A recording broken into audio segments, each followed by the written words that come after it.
Can you believe it? It's almost time for the 2020 presidential campaign.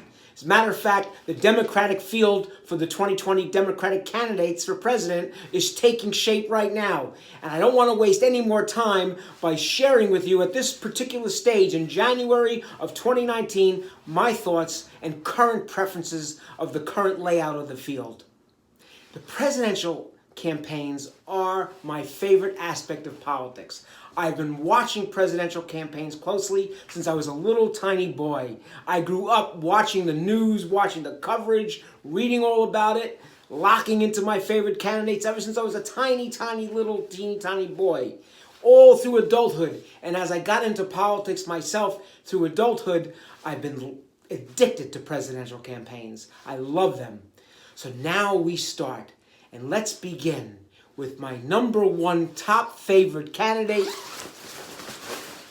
Andrew Cuomo 2020. That's right. I love Andrew Cuomo, my favorite governor in the entire United States of America. He's done a fantastic job in New York, elected for his third term that he's just started. It's exciting. Cuomo is tough as nails, and he's a good Italian. I can relate to that. Comes from great Italian stock, a great Italian family, and he's a kick-ass kind of guy. He knows how to get things done. He's compassionate. He understands the needs of the people, and he's ready to fight for them. He's a fighter from day one, and he knows the inside game. He knows how to get things done on the inside for the benefit of the people. And I love Andrew Cuomo, my number one favorite candidate. I wish and pray that he would run. I don't know if he's going to. He may not. But if he doesn't run, there is an alternative. Oh, yeah. That would be Michael Bloomberg, another great New Yorker. I love Michael Bloomberg's mayoralty. He was a great city mayor. He was a fantastic leader. He's got vision. He's got smarts. He knows how to run a multi-billion-dollar business. The man is success. In capital letters and neon lights, he screams success. This guy has one of the greatest global business firms in the world.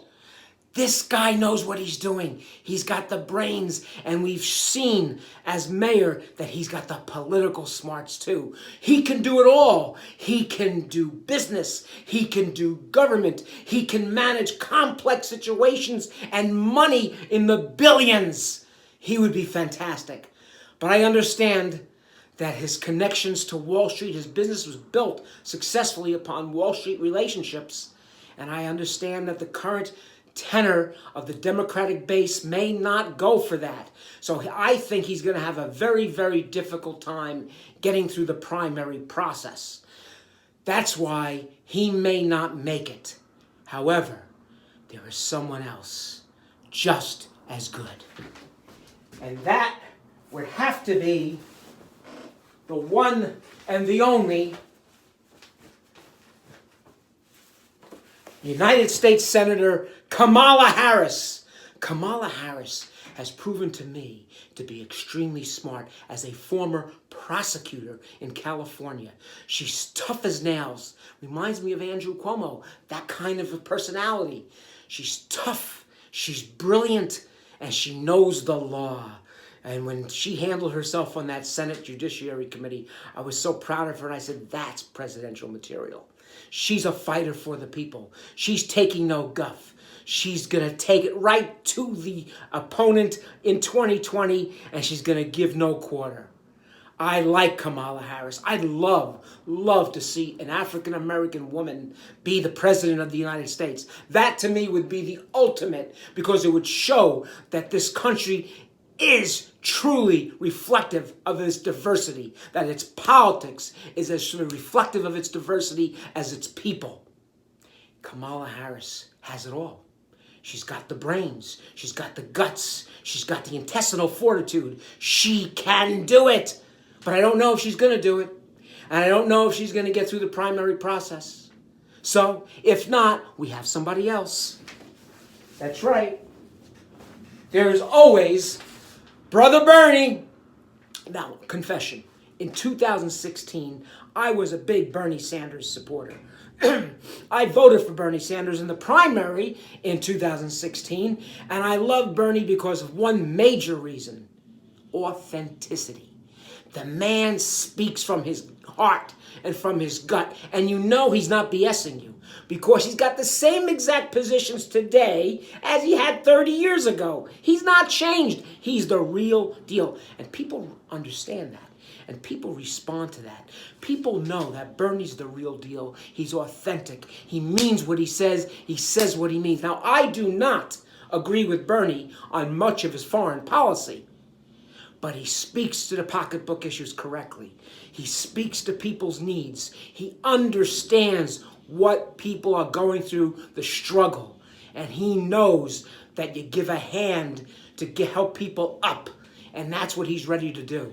He's ready to enact policies fair for everyone. And that's the secret to Bernie's success. He's fair to everyone and he's authentic. I'm telling you, there's no poll testing with Bernie Sanders. You don't have to go and do a focus group. He is the real deal. He means what he says and he says what he means. I love Bernie Sanders. Nevertheless, I don't know whether this is his particular year, whether he can capture the magic that he had in 2016. I don't know. I'm not sure. But there is one person. There is one person who can capture the magic for the Democratic field. The man who's got all of this and then some. And that would be Uncle Joe Biden. Look, all the polls show it. Everybody loves Joe Biden. I love Joe Biden. Who doesn't love Joe Biden? Everybody. Republicans love Joe Biden. Everybody loves Joe Biden. I'll tell you something right now. In 1988, Joe Biden ran for the presidency for the first time after being in the United States Senate 15 years already in 1988. I jumped on the Joe Biden bandwagon right away. In the early part of the 88 primary, I was on the Joe Biden team. I'm a big Joe Biden supporter. I'm a big Joe Biden cheerleader. But I have to tell you, as great as Joe Biden is, he's got issues too. He's very close in Delaware to the credit card companies, the corporate field, the corporate landscape in Delaware. I don't know if that's going to be a problem for him. However, I can tell you that he knows the issues like nobody else. He's the most prepared, he is the most talented, and he's the most experienced of all the people that would enter the Democratic field. If he entered the Democratic field, I'm sure he'll clear half of it. For sure. He'll clear half the field. And there seems to be a consensus growing that Joe Biden is the guy. But I'm worried. I'm worried because he was already vice president for 8 years. Is the country looking for a fresh, new, young face? Or is the country looking for stability and experience? That's what we don't know yet. We don't know the mood of the people. Once they start voting, once they start attending rallies, once everybody's fully declared, will Joe Biden capture the magic? Will he be able to steal magic from Bernie Sanders? We don't know. We don't know whether Joe Biden, after 8 years in the White House, whether people will say, he's been there, he's done that. That's my concern about Joe Biden. He's been there, he's done that. Do we want more of that? Or do we want something fresh and dynamic? If we want something fresh and dynamic, you have to remember who you're going up against. You're going up against a very charismatic, very magnetic, and I don't care whether you love him or hate him, the current incumbent president has got a lot going for him when it comes to commanding attention, commanding the media spotlight, and making sure that people are focused on him. How can you overcome that charismatic magnetism? Can Joe Biden do it? He might. He might. Nobody's smarter than Joe Biden, I can tell you that. No one. However, my number one fail-safe candidate. You can laugh at me, but I'm not kidding. If Joe Biden isn't the one, there is someone who can win not only the Democratic nomination, probably in a walk, but the presidency outright, without question. Without question. And that person would be the one and the only Oprah Winfrey. I'm not kidding, people. I'm not kidding.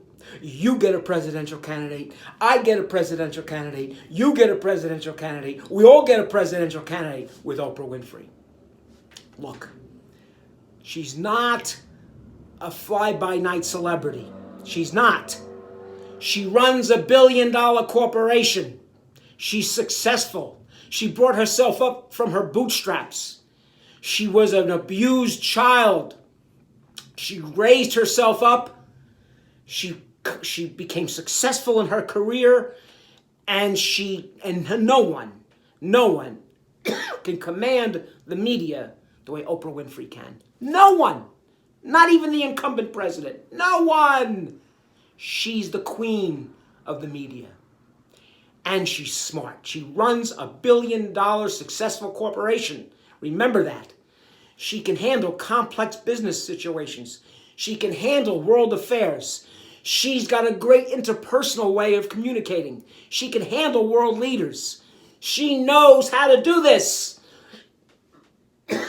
People, please give Oprah a chance. Now, she does not want to run. That's my biggest regret. She does not want to run. I'm calling upon America to reach out with your hand to Oprah and encourage her to run. She would make a great president of the United States. And as a bonus, she's African American and a woman.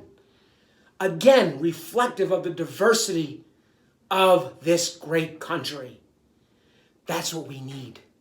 We need someone who's a living example of what we need in the White House as a contrast to what we have now. A tremendous contrast. There is no greater contrast than Oprah Winfrey. She can do it. She's not a fly-by-night celebrity. She's a businesswoman. She's successful. She's smart. And there's anybody in America have a bit greater empathy gene in her body than Oprah Winfrey. No one can speak to the heart and to the soul of America the way Oprah can. She's proven it. She's done it many times over. She does it every day. She does it every single day. She is truly, truly the best candidate the Democrats can field in 2020. She might not run. It may take more than all of us to convince her to run. But I'll tell you this. I have a number one favorite. And if you don't get Oprah Winfrey, I'm going to suggest that we draft the one and the only Howard Dean to come back, because Howard Dean's my favorite presidential candidate in the last 20 years. I worked on Howard Dean's campaign supporting him in 2004. And I can tell you right now, I went up to New Hampshire. I went into the frozen tundra of the streets of New Hampshire to campaign for him in the 2004 primary. Didn't work. He lost. And that was a shame. But I think America really missed the boat when they didn't go with Howard Dean. So if you don't get Andrew Cuomo, you don't want Michael Bloomberg, you don't want Kamala Harris, if you pass up Bernie Sanders, if you can't handle Joe Biden, and if you refuse to draft Oprah Winfrey, I'm begging you, draft Howard Dean back and let's win! Yes, Howard!